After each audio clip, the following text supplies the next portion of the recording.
Welcome back. In the previous video we were doing about the separation of powers, the doctrine, right? We were doing these things, defects of the doctrine. We have saw many. Now I have to start from this. The theory of separation in its strict sense cannot apply to countries having parliamentary form of government. That means if the parliamentary form of government is there, then you cannot apply the theory of separation in its most strict और मतलब एकदम strict और extreme separation आप नहीं कर सकते parliamentary form of government में, क्योंकि पार्लियामेंट में लेजिस्लेटिव और एग्जीक्यूटिव ऑर्गन्स कंबाइंड होते हैं, तो you can not separate them. India is a parliamentary form of government. Harold Laski, a British political theorist, stated in his book A Grammar of Politics that this form of government does not act as a deterrent to individuals' liberty. Rather, it secures an essential coordination between organs whose creative interplay is the condition of effective government. It promotes an essential principle of democracy, that is, government for the people.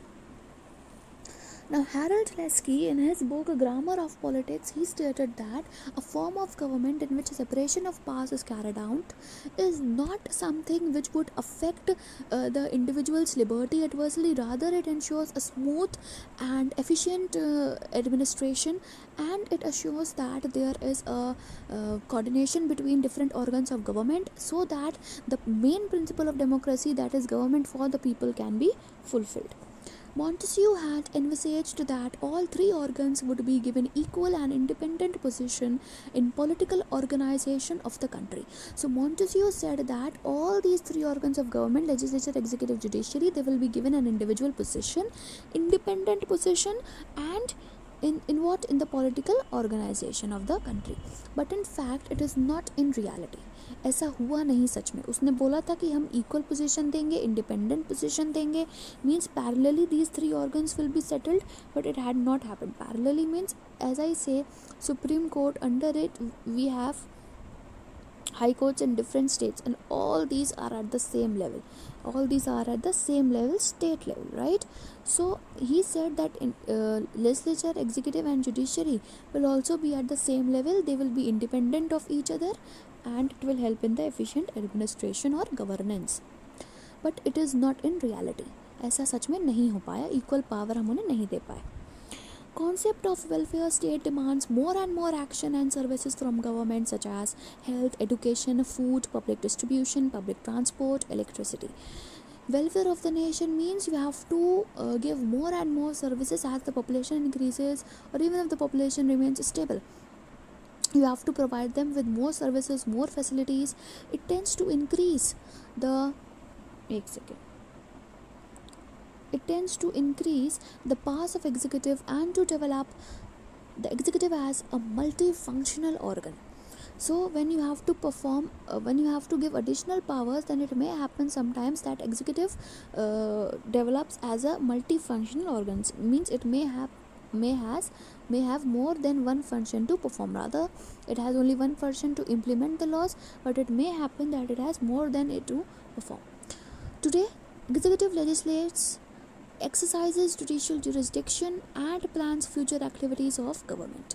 As remarked by Barker, if growth of legislative organ in consequence of cabinet system was notable feature of 18th century, it may be said that growth of executive organ in consequence of extension of rights and corresponding extension of services, which mostly fall to lot of executive, is the notable feature of 20th century. If the expansion of functions of legislative organ is a notable feature of 18th century due to the cabinet system. Cabinet means a prime minister or the head and his cabinet of or council of ministers.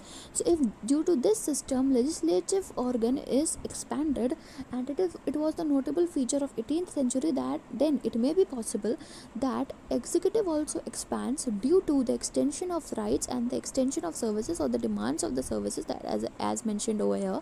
It may happen that executive will also expand, and that would be a notable feature of 20th century. Now there are some exercises. I'm leaving it upon you to do yourself. Now we come on to separation of powers in practice, means in reality, depending on the forms of government in a state. Now as I said, state is nothing but the nation, right? As I said various times, I have said nation and state over here are used interchangeably, they have the same meaning. There is overlapping of powers among organs. Okay, so depending upon the form of government in a nation, it may happen that there are overlapping of powers. Legislative power executive भी कर रहा है और judiciary legislative power भी कर रहा है. It may happen. Separation of powers in Britain. In Britain, 3 organs of government are executive head, the British monarch, currently Queen Elizabeth II. I think everybody knows British monarch है, वहाँ पर PM भी है Boris Johnson, but then too we have a monarch which is hereditary post, right, which is going on from time immemorial, I can say. So 3 organs of government are executive head, legislature which is House of Commons, and also the PM. British Queen acts as nominal executive head devoid of political powers. She doesn't have any powers, only to sign a law which has come to her. And till now in the history it hasn't happened that she had refused to sign the law. No, she always signs it because sign करने के अलावा उनके पास और कोई काम बचा नहीं है. So she is just the nominal executive, नाम के लिए executive है. सारे functions House of Commons कर रहे हैं, judiciary या House of Lords कर रहे हैं. British Queen is just the nominal executive. She only signs what the law comes to. She holds the office by virtue of hereditary succession. Real executive powers vest with Prime Minister and Council of Ministers. Queen exercise powers on advice of Council of Ministers, as it happens in India. President, you can say Queen, okay, and President works on the advice of Council of Ministers, so Queen works on the advice of Council of Ministers. Head is actually PM with his Council of Ministers. In India, President is the de facto ruler. By fact, he is the ruler or head of the state, and he is just the nominal head of the state. Why? Because he only also has to sign some laws, just as happens in Britain. Prime Minister, Council of Ministers are part of legislature. They are collectively responsible and important role in legislative activities. They remain in office so long as they enjoy the confidence of House of Commons. In India, it happens for 5 years they hold the post, because after 5 years fresh elections are held, and if they win again, then obviously they will hold that post again, but for a fixed period of 5 years they can hold the post. After that, fresh set of elections are held. But in Britain, they enjoy the post till the time they have the confidence of House of Motion, mean till the pleasure of House of Commons. They make subordinate legislations. They perform judicial functions by being members of administrative boards and tribunals. House of Commons performs judicial function in case of breach of its own privileges. Now, if there is a breach of its own functions or privileges, then House of Commons can itself act as a judiciary. The law lords, who were the final arbiters of judicial disputes in Britain, sat simultaneously in the House of Lords, upper house of legislature, although this arrangement ceased in October 2009 when Supreme Court of UK came into existence. So remember, when Supreme Court of UK came into existence, October 2009, and with that the arrangement of law lords with House of Lords, they sat together to take a decision to decide upon a dispute. तो जब supreme court नहीं बना था UK का, तब law Lord's और house of Lords साथ में बैठकर डिस्प्यूट को हैंडल करते थे till 2009 October. But when supreme court of UK came into existence, this arrangement was stopped. Under Constitutional Reform Act 2005, Lord Chancellor was head of judiciary in Britain. He fused legislature, executive and judiciary, as he was the ex officio Speaker of House of Lords, a government minister who sat in cabinet, and was head of Lord Chancellor's department, which administered the courts, the justice system and appointed judges. So you see, a single person in all the 3 organs of the government, right? Lord Chancellor, he was the head of judiciary in Britain. Legislature, executive, judiciary, तीनों में वो था. He was the Speaker of House of Lords. He was minister in the cabinet. He was head of Lord Chancellor's department, and that department what was responsible for administrating the courts, for justice system, and for appointment of judges. So you see, the same person is employed in three organs of the government. He sat as a judge on Judicial Committee of House on Lords, highest domestic court in entire UK, and Judicial Committee of Privy Council, senior tribunal court for parts of Commonwealth.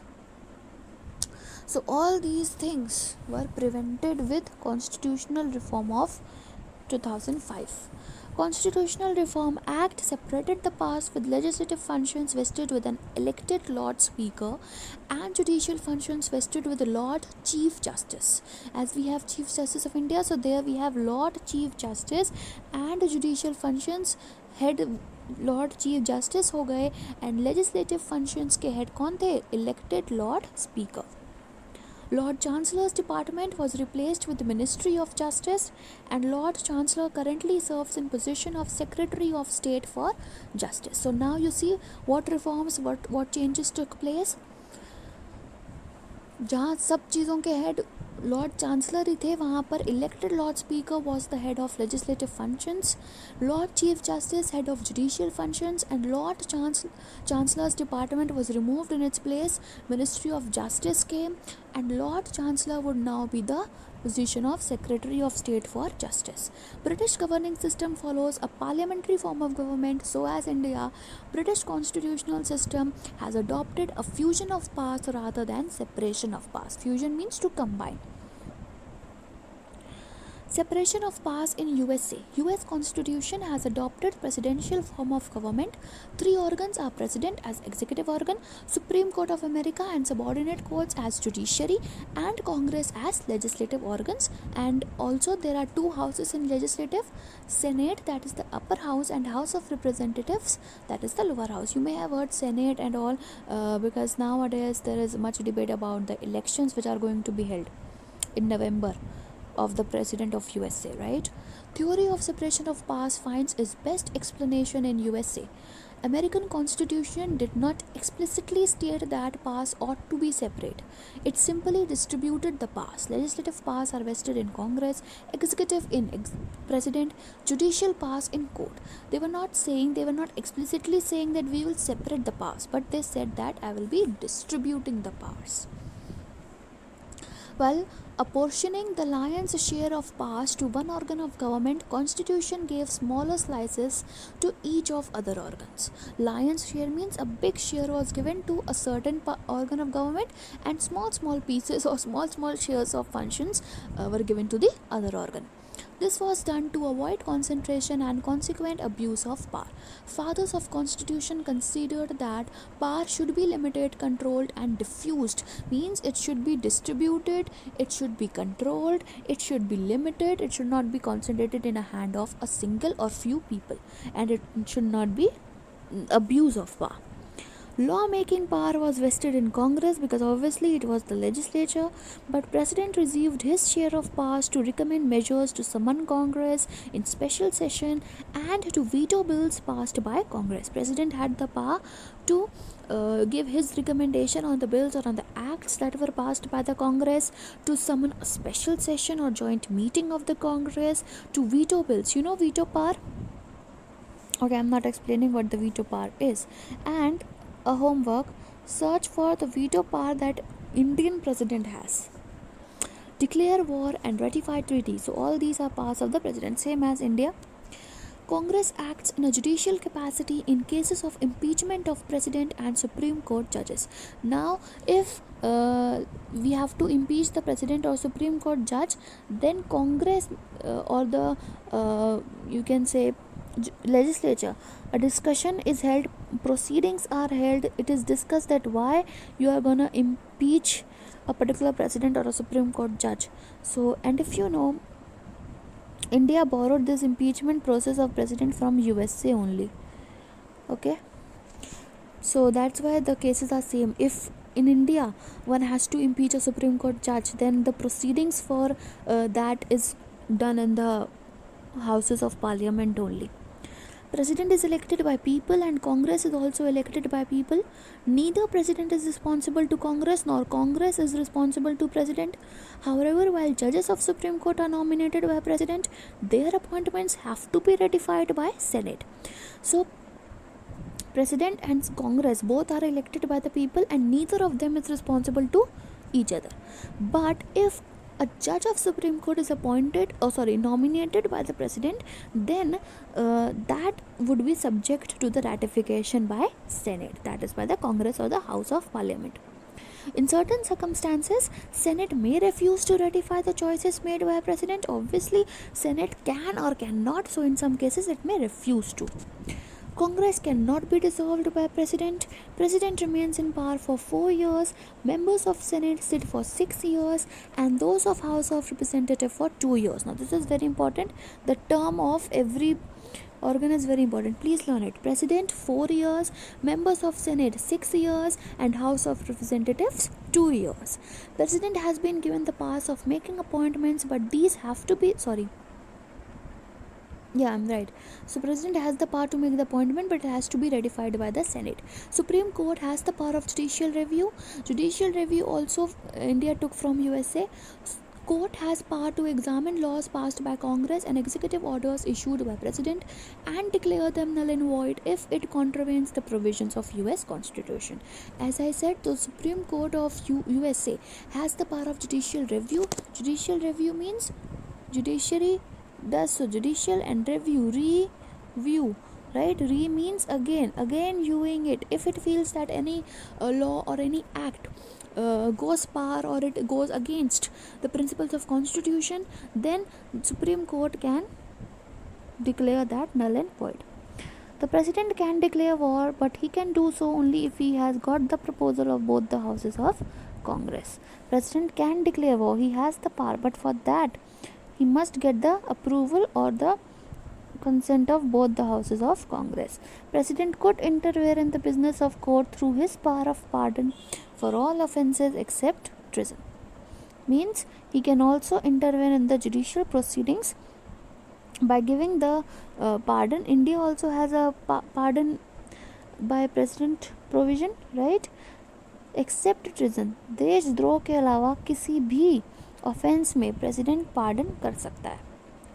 US president appoints members of cabinet with approval of Congress as executive heads of departments. President and secretaries are not members of Congress.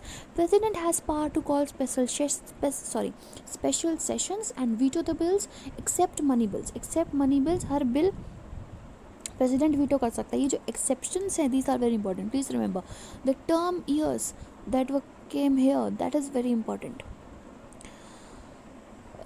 The US Congress delegates law-making powers to executive after laying down the legislative policy and principle. So that's all. Separation of powers in India will be taken up in the next lecture.